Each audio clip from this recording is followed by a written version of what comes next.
Hey gamers, if you think you know when certain slang words came to be, and you can come up with some creative answers to questions related to those slang words, then you want to check out Slanguage. Let's take a look at how this game plays.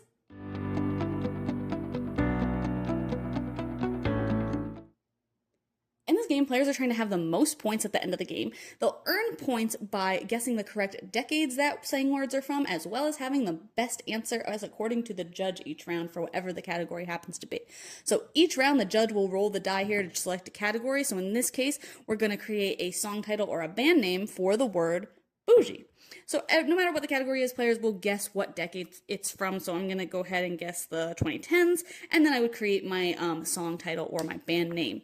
Once everybody's all set, the judge will tell everybody what decade it is from. So anybody who guessed correctly, in this case my 2010s guess was correct, would get a point on the score track there. Then the judge would hear all of the different answers and award the card to their favorite answer, and that card's going to be worth 3 points at the end of the game.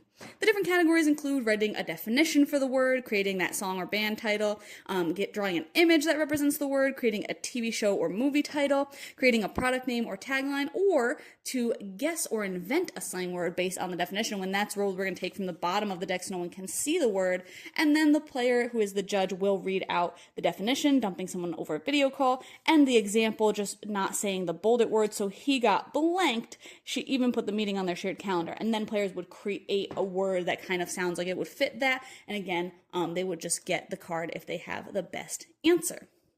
The game will go until everybody has been the judge twice if you're playing with 3 to 5 players, or only once if you're playing with 6 to 8 players. And then you'll add up the total for how many cards you had. Again, those are 3 points each. And then add that to how many decades you guessed correctly.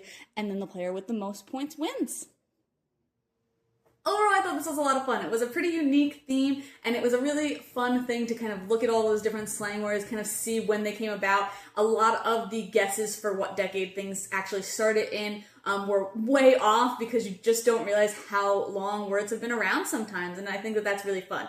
I also like that there is another way to get points by guessing that decade, in addition to just the judging. It is worth a little bit less than actually earning the card for the best answer, but I still think that it's fun that you can get a couple of points there as well, so I think that kind of offsets some of the finickiness that judging games sometimes have. Overall, I think that it is just really fun.